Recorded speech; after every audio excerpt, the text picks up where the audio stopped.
हमारी पार्टी के प्रदेश के प्रवक्ता अंजुम आरा जी, हमारे पार्टी के प्रवक्ता भाई मनीष यादव जी एवं संवाददाता सम्मेलन में समुपस्थित इलेक्ट्रॉनिक, प्रिंट, डिजिटल मीडिया के एवं छायाकार सम्मानित साथियों, पूर्व में एक झलक दिखाया हमारे प्रवक्तागण ने कि बिहार के युवाओं को रोजगार मिले, इसमें कैसे विपक्ष षड्यंत्र की भूमिका में था। माननीय उच्च न्यायालय पटना ने कल क्रिमिनल रिट केस नंबर 752/2025 में न्यायिक आदेश दिया है। न्यायिक आदेश के बारे में आपको बहुत सारी बिंदुओं की आपको जानकारी हो गई है। हम केवल नेताजी का चरित्र दिखाना चाहते हैं। ये नेता सब जो है, आजकल बहुत तरह के नेता बन रहे हैं। वैनिटी वैन वाले हैं, लाठी हमारे शरीर पर पड़ेगा और तमिलनाडु में वर्षा के लिए पहुंच गए, बरसात कुछ हो जाए, जीवन और क्या क्या नहीं कहा गया वो बाद में बताएंगे। पहले जरा ये वीडियो देख लीजिए सब लोग।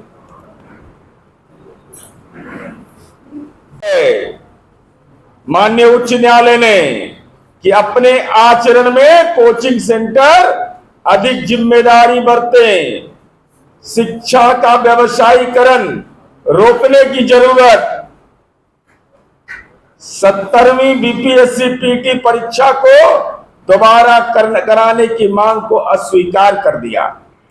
छात्रों से अनुरोध किया माननीय उच्च न्यायालय ने कि आप आंदोलन से दूर रहकर अपनी तैयारी पर ध्यान दीजिए। भ्रांति फैलाकर परीक्षा को रद्द करने का प्रयास किया गया, कराने का। कोचिंग सेंटरों की व्यावसायिक मंशा छात्रों के हित पर हावी हो गया। आयोग और कोचिंग सेंटर छात्रों को पढ़ाई छोड़कर आंदोलन में धकेल दिया गया।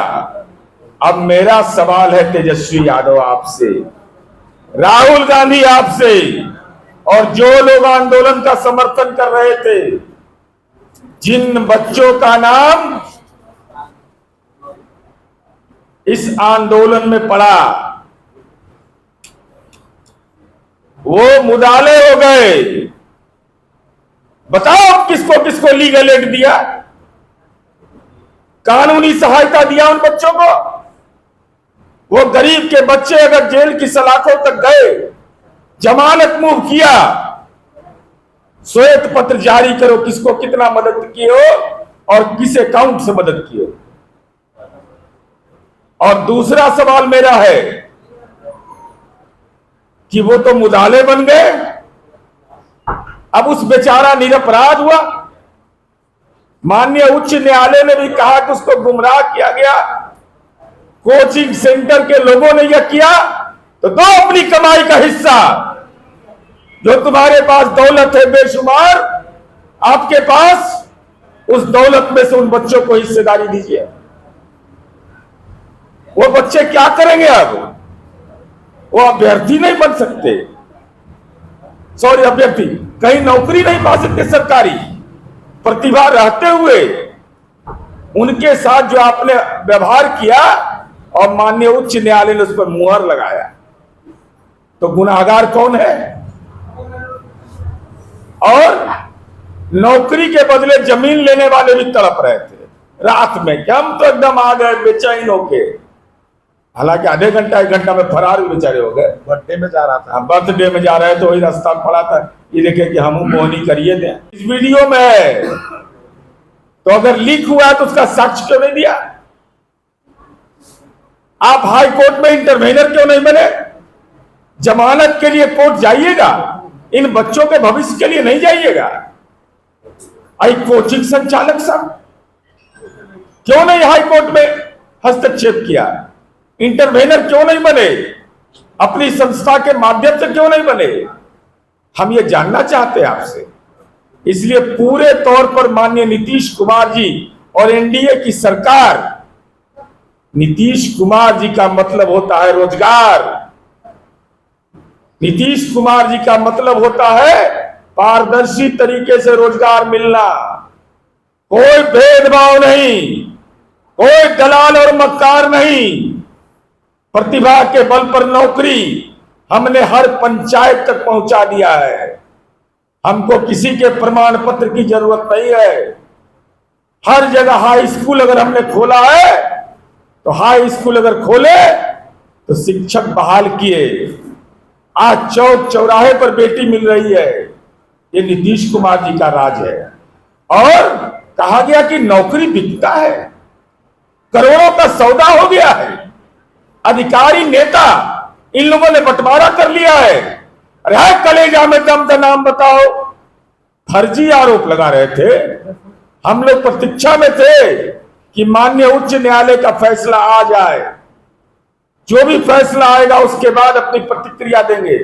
हर अपमान का घुट सह करके भी सहन करते रहे तथाकथित विपक्ष के फर्जी नेतागण जो राजनीति में फर्जीवाड़ा करते हो।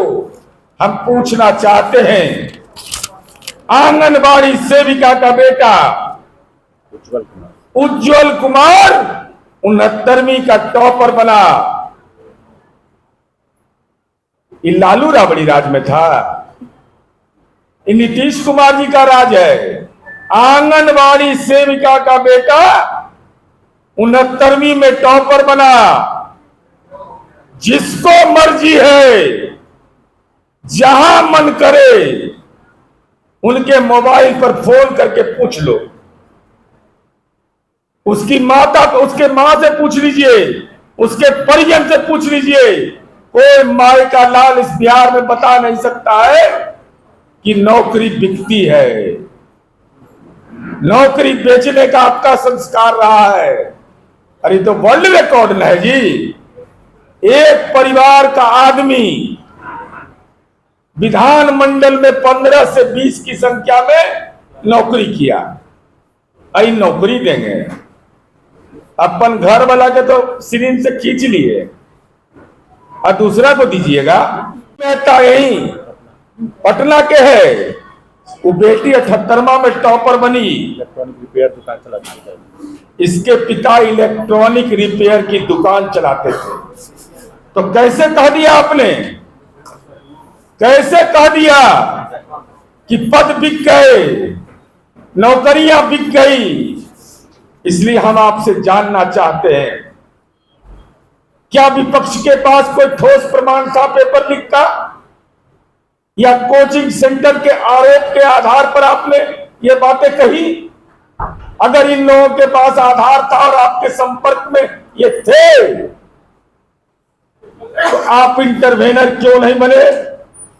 उन बच्चों के अगर हिमायती आप थे, परीक्षा में धांधली हुआ है, कोर्ट ने इसे नहीं माना, विपक्ष इसके लिए माफी मांगेगा?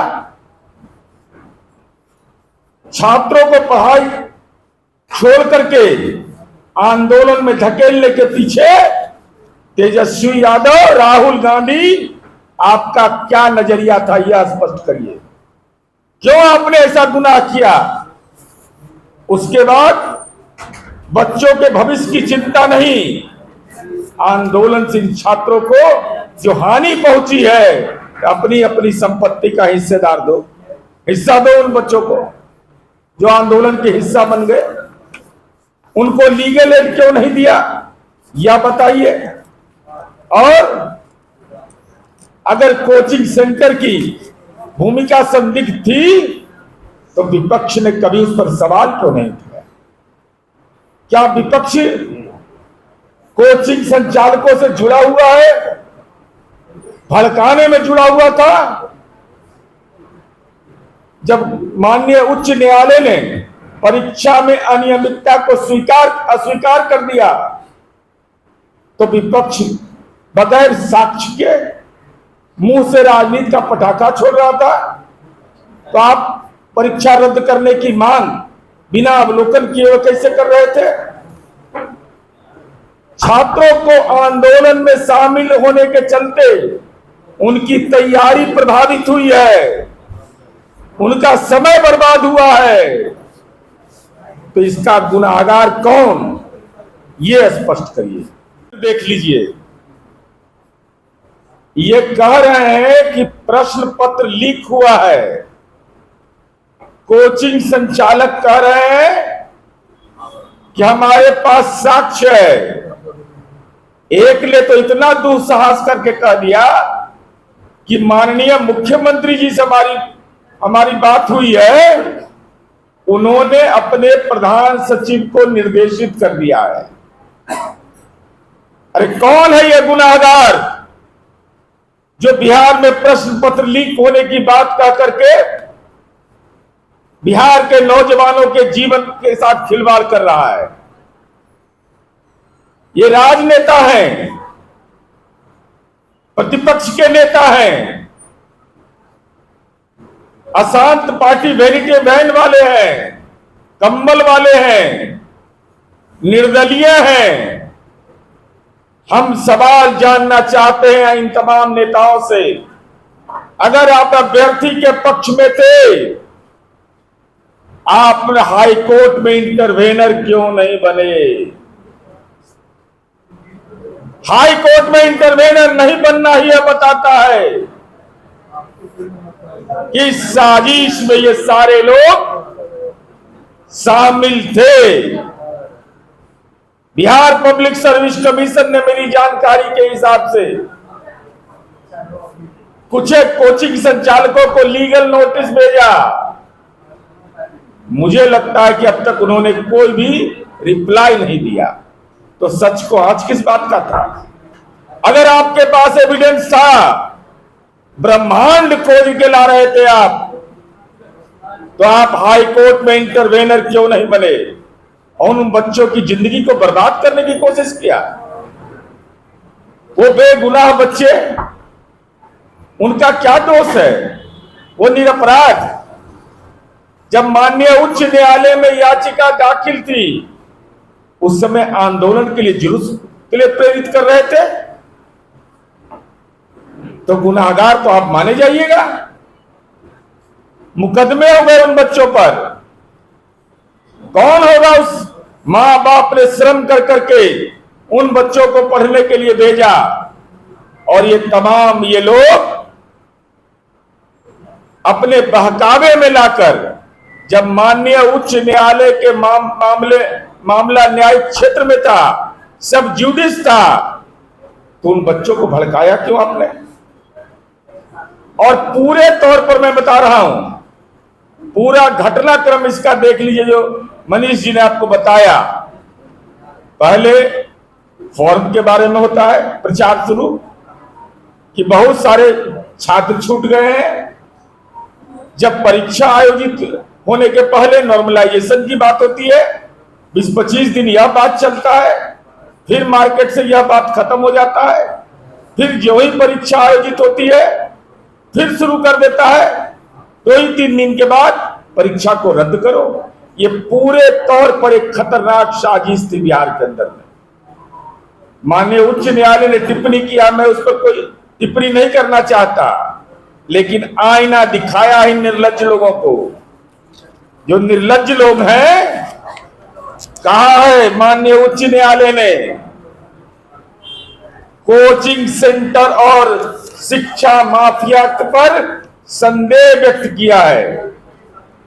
कहा है ये लोग मांग किया था कि सीबीआई जांच हो या किसी अन्य एजेंसी से। इन्होंने कहा कि कोर्ट ने इस संदर्भ में ठोस प्रमाण न होने के कारण इसको अस्वीकार किया। यह कहा माननीय उच्च न्यायालय ने, कार्यकारी न्यायाधीश, मुख्य कार्यकारी न्यायाधीश और एक अन्य न्यायाधीश के डबल बेंच का फैसला है। कहा कि कोचिंग सेंटर वरदान है कि अभिशाप है?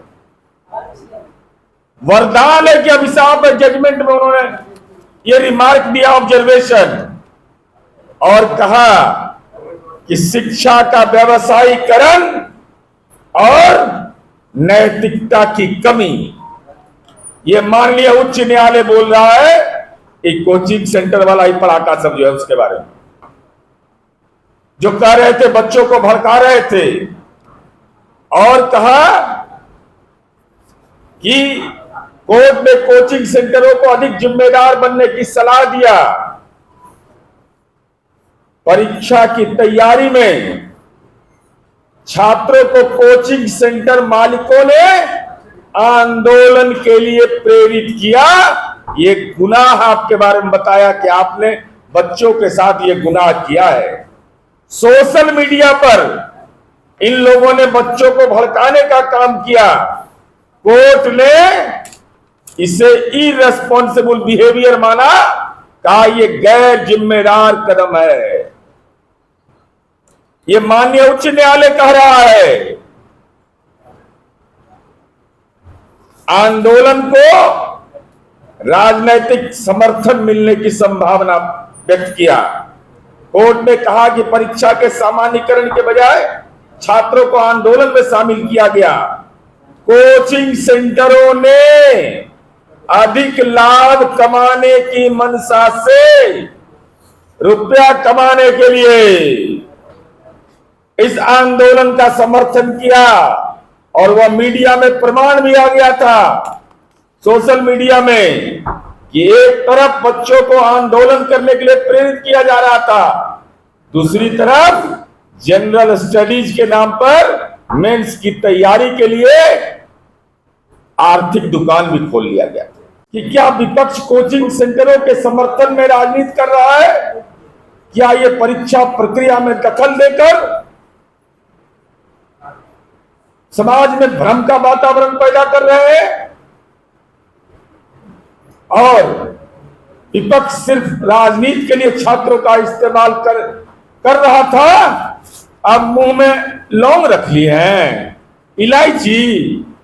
बोलिए, माननीय उच्च न्यायालय ने जो कोचिंग संचालकों की भूमिका पर सवाल खड़ा किया है, उस पर विपक्ष की राजनीतिक पार्टियों का नजरिया क्या है? हम न्यायालय के फैसले पर उनसे प्रतिक्रिया नहीं मांग रहे, लेकिन माननीय उच्च न्यायालय ने कोचिंग के बारे में गैर जिम्मेदाराना रवैया, इररिस्पॉन्सिबल बिहेवियर, उनको लीगल एड नहीं दिया जाना, इंटरवेनर नहीं बनना, यह बताता है कि कोचिंग संचालकों के जो खतरनाक मंशा थी, उसकी मुट्ठी में विपक्ष कैद हो गया था।